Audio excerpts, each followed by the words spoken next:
in truth, Asia cannot decarbonize unless we get it right. So if China, Korea, and Japan are going to go net zero, they're dependent on us doing things like finding ways to deliver emissions lower or free iron ore, steel, and the basic products they use to build things. Welcome to The Greener Way. I'm your host, Rose Mary Petrass, Senior Journalist at FS Sustainability. We are recording on Gadigal land. We pay our respects to traditional custodians of country and elders past, present, and emerging. Today, we are breaking down climate finance, the role of government in de-risking climate investments, and asking the ultimate question, can the market solve climate change? To answer this, we are joined by Blair Palese, Director of Philanthropy at Australia's oldest ethical investment firm, Ethinvest. Blair is also the founder of Climate Capital Forum, the Global Climate Editor and Managing Director at Climate and Capital Media, and co-founded 350.org Australia. Blair, let's start off by defining what is climate finance?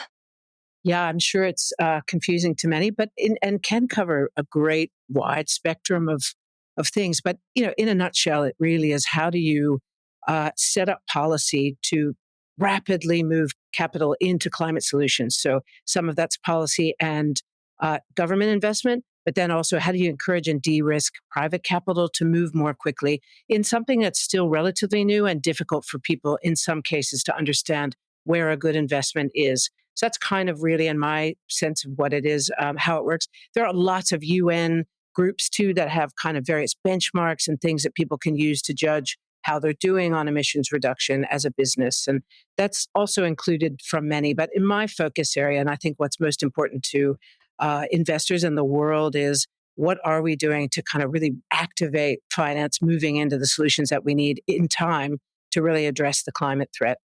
How do we measure financed emissions? Yeah, well, there's lots of things from, it's complex, no doubt about it. You can measure your own as a business, then lots of ways to look at the various, what they call scopes of emissions. So your direct emissions, your indirect through suppliers, and then the use of your products or the things you're selling, like if you happen to be a fossil fuel exporter, those are called scope 3 emissions. So someone using your emissions generated from a product you've sold on. So those are kind of the very simple things. But in the sense of financed climate emissions for investors, for instance, you're looking at the emissions from things you invest in, which is a lot harder, of course, to judge. It's often very indirect, but it's also very difficult sometimes to get that kind of accurate information. More and more, it's becoming critical for investors to understand that. And people are expecting to understand a report of what those emissions are if you're an investor. Or say you're an investment firm or you're a fund, people want to know what's my impact from the investments I'm making. So those things are starting to really come online, and the UN has helped with a number of tools. But it's early days, I would say, and it's still the transparency around it is difficult, and the accuracy is still questionable. Some are better than others, and the leaders are taking a great leap ahead to say we're doing it, and here's how we're doing it, and showing how they're doing it. An example of that is, believe it or not, the Rockefeller Brothers Foundation, which moved all of its money out of fossil fuels and into impact investing, but showed the journey of how they did that and how it was still making money despite over a 10-year period, despite making that complicated and very early shift. So that's an example of an outfit who it's backed by business, but the foundation was set up as a giving fund for not-for-profit focus on climate. And they wanted to demonstrate as a fund and taking their corpus into fossil-free investment, how you could do it, what it would look like, and what the risks were.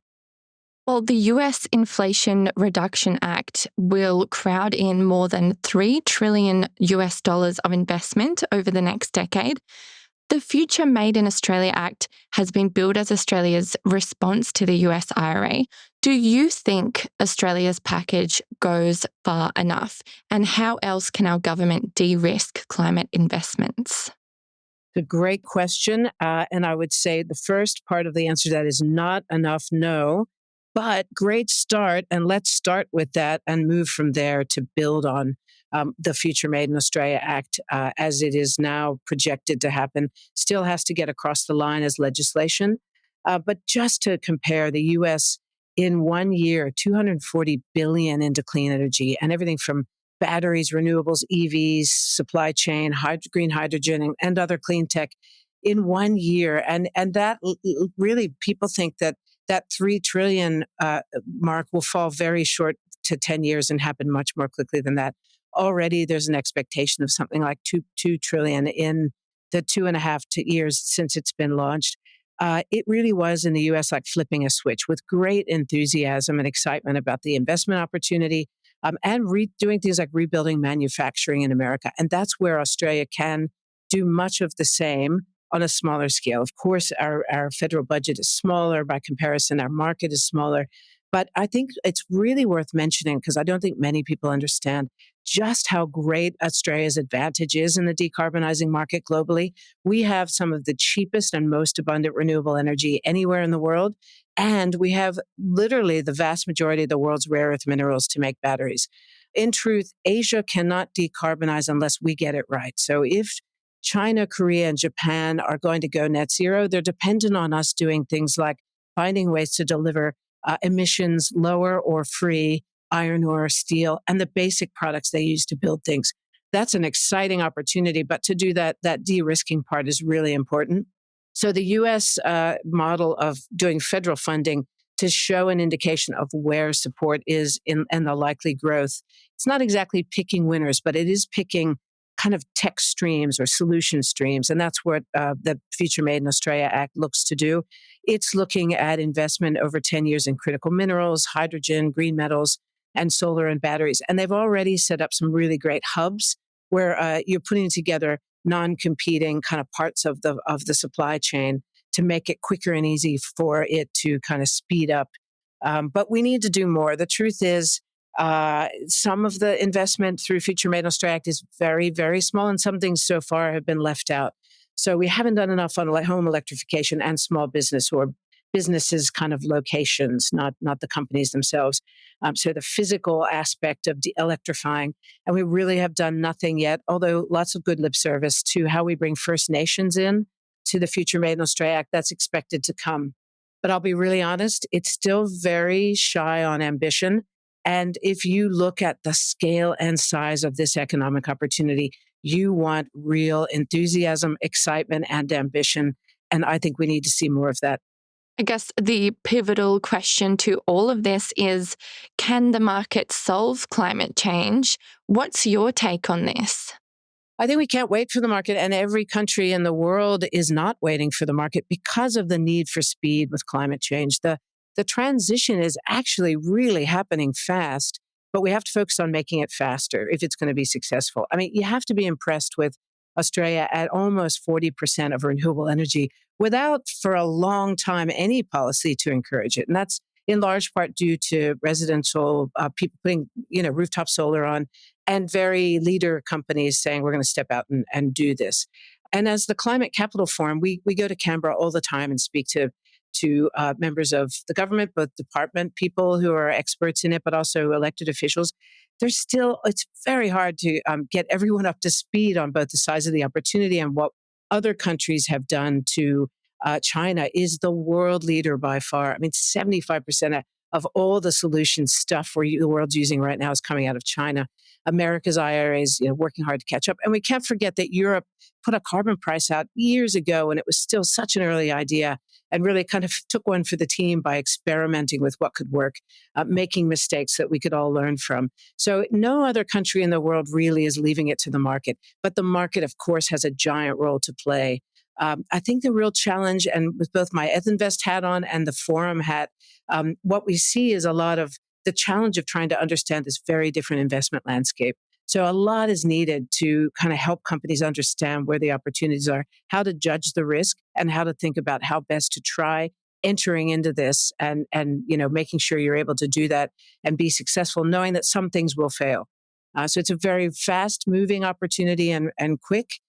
Some you'll watch it, escalate, go up and down, and it's going to do that for some time before things start to level out. But that's all part of the speed of change.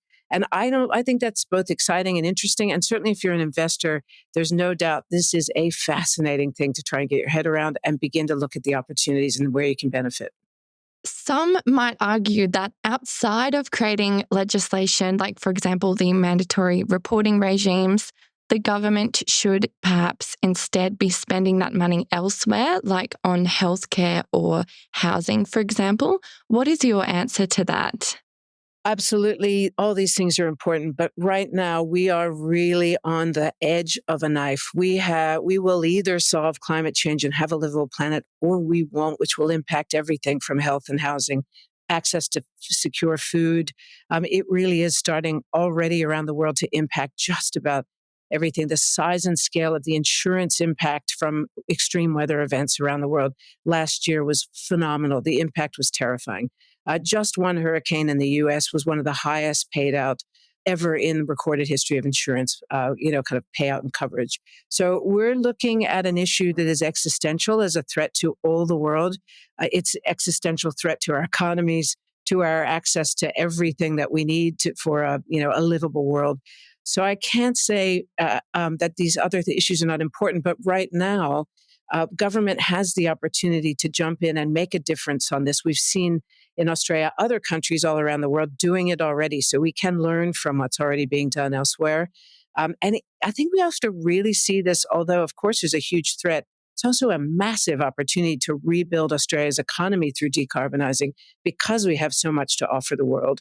And I think for Australians who've looked at, if you dare I say it, a dig and ship economy where we weren't value adding much at all. We were really like making very little off of all the amount of mining we were doing. And often many of these companies are foreign owned. Many are not taxed. We're certainly seeing that in a lot of international companies based in Australia. There's a lot of frustration about us not benefiting from, basically selling on these resources. This is a chance for us to change that. And when you know that countries like Peru and Indonesia and the Democratic Republic of Congo are mandatory value adding into the contracts for, you want to buy our stuff, this is how it has to happen. Surely Australia should be doing the same thing and seeing this as a jobs benefit, an economic benefit, and a future economic benefit for this country. So it's not all money spent. In many ways, it's an investment in building what will be our money-making opportunity of the future. Thank you so much for your time today. Where can people connect with you and find out more about your work? Oh, you're very kind. Thank you. The Climate Capital Forum has a great website with all of our work. We've done a number of roadmaps and papers I think are probably really easy, and we've tried to make them as accessible as we can. Climate Capital Media is a fantastic source for anyone interested in the business and opportunity side of climate. And Ethinvest, we also have a website and work with people around the country to impact and ethically invest in what they do with their personal finances and have a long history in it. So lovely bunch of team members who really know how to navigate the kind of impact investment space. Until next time, I'm Rose Mary Petrass, and thank you for listening. The Greener Way podcast is a product of FS Sustainability, a show about people, the planet, and investing in our collective future. All information in this podcast is for education and entertainment purposes only. The Greener Way podcast gives listeners access to information and educational content provided by discussing numerous financial sustainable options and our featured guests. It is not intended as a substitute for professional, legal, or tax advice. The hosts of The Greener Way are not financial professionals and are not aware of your personal financial circumstances. Before making any financial decisions, you should read the product disclosure statement and, if necessary, consult a licensed financial professional. For more information, head to the disclaimer page on the FS Sustainability website, fssustainability.com.au.